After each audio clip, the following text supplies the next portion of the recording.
আসলে রমজান থেকে আমরা যতটুকু নেকি হাসিল করতে পারবো, এটার সময় ফুরিয়ে আসছে। কতটুকু আমরা আল্লাহ তাআলার সন্তুষ্টি অর্জন করতে পারলাম, এটাই হচ্ছে সবচাইতে বড় বিষয়। যদি এই রমাদান মাস পাওয়ার পরেও আমরা আল্লাহ তাআলার সন্তুষ্টি অর্জন না করতে পারি, তাহলে রমাদান আমাদের জন্য অভিশাপের কারণ হবে, রমাদান আমাদের জন্য অমঙ্গলের কারণ হবে, রমাদান আমাদের জন্য জাহান্নামের কারণ হবে। আর এই রমাদান মাস এসেছে, এই রমাদান মাস থেকে যদি আমরা মায়ের পেট থেকে যেরকম সন্তান ভূমিষ্ঠ হলে পরে সন্তানের আমলনামায় কোনো গুনাহ থাকে না, আল্লাহর কোনো বান্দা যদি রমজানের মাহাত্ম্য ও গুরুত্ব এবং আল্লাহ তাআলাকে ভয় করে তার সন্তুষ্টর জন্য সওয়াবের আশায় তার একটি রোজা যদি পালন হয়ে যায়, আল্লাহ তাআলা একেবারেই মায়ের পেট থেকে ভূমিষ্ঠ হওয়া মাসুম বাচ্চার মতো এই রমাদান এর আল্লাহ তাআলা তাকে এই মাসুম বাচ্চার মতো বেগুনাহ করে দেন। জোরে বলে সুবহানাল্লাহ। আল্লাহ রসুল বলছেন যে একবার তিনি মেম্বারের উপরে আরোহণ করতেছিলেন, নবীজি হঠাৎ বলে উঠলেন যে আমিন। আবার দ্বিতীয় সিঁড়িতে উঠলেন, আবার বললেন আমিন। আবার 3 নম্বর সিঁড়িতে পদার্পণ করলেন, আমার নবীজি বললেন আমিন। শেষে সাহাবায়ে কেরাম জিজ্ঞাসা করলেন যে ইয়া রাসূলুল্লাহ, আসলে আপনার আমিন বলাটা এর আগে আমরা শুনি নাই, হঠাৎ করে আপনি এভাবে আমিন বললেন কেন, এর সিগনিফিকেন্সটা কি ইয়া রাসূলুল্লাহ? আমার নবীজি ডাক দিয়ে বলেন, সাহাবীরা শোনো, এই আমিন বলার পিছনে বড় 3টি কারণ রয়েছে।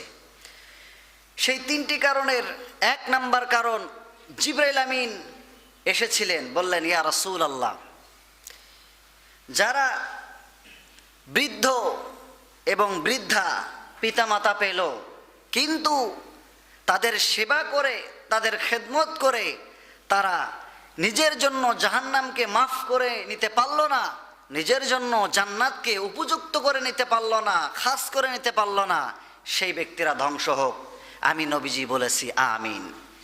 2 নাম্বার, যে আমি রসুল এর নাম শোনার পর যারা দরুদ পড়ল না, আমাকে সালাম প্রেরণ করল না, সেই ব্যক্তিরা ধ্বংস হোক।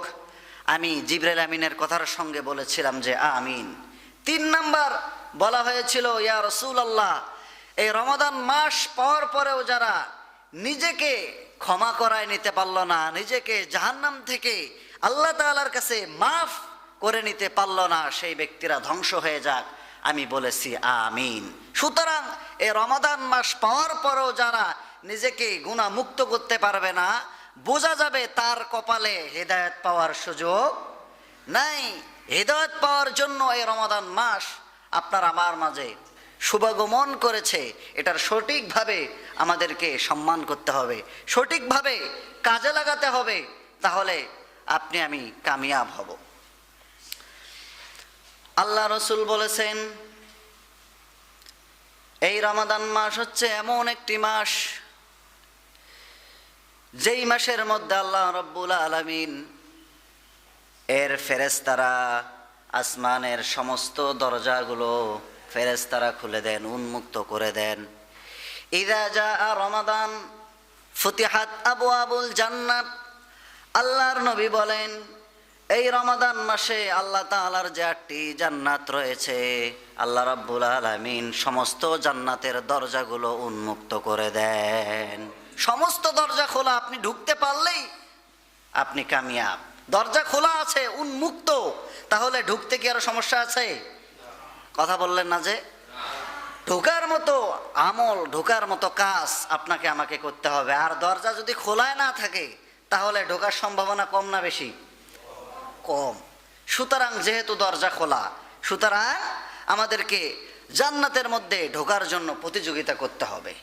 আল্লাহর একজন ফেরেশতা ঘোষণা দেন যে আল্লাহর দিকে ধাবিত হও, দিনের দিকে ধাবিত হও, ইসলামের দিকে ধাবিত হও, ভালো কাজের দিকে ধাবিত হও, জান্নাতের দিকে ধাবিত হও। ওয়া গুল্লিকাতিল আবওয়াবুন নার, জাহান্নামের দরজাগুলো আল্লাহ তাআলা এই রমাদান মাসের সমস্ত দরজা আল্লাহ তাআলা বন্ধ করে দেন। জোরে বলে সুবহানাল্লাহ। অফুসিদাতিশ শায়াতিন, শয়তানকে শিকলবদ্ধ করা হয়। সুতরাং সবচাইতে বড় সুযোগ, আপনি মানুষ হয়ে যদি শয়তান, যেহেতু আল্লাহ রসুল বলেছেন যে শয়তান বন্ধ, সুতরাং শয়তান অবশ্যই শিকলবন্দি, এতে কোনো সন্দেহ আছে? এটা যারা বিশ্বাস করবে না তার ঈমান থাকবে না। সুতরাং আপনি বুঝে নিবেন যে শয়তান শিকলবদ্ধ থাকার পরেও যারা শয়তানি করে, শয়তান নিজেই বন্দী হয়ে এই ব্যক্তির কাঁধের উপরে দায়িত্ব ছেড়ে দিয়েছে। কথা বলেন ঠিক কিনা? সুতরাং বেটা শয়তানের চাইতেও নিকৃষ্ট হয়েছে, বেটা শয়তানের চাইতেও নিকৃষ্ট হয়েছে। রমজান মাসে শয়তান ইসলামের দুশ্মনী করতে আসে নাই। মানুষ শয়তানেরা মুখে দাড়ি রেখে মাথায় পাগড়ি বেঁধে শয়তানি করে নাকি করে না? করে। মুসা আলাইহিস সালামকে ফিরাউন সে পানিতে চুবিয়ে মারার জন্য ষড়যন্ত্র করেছিল, জিন শয়তান নাকি মানুষ শয়তান?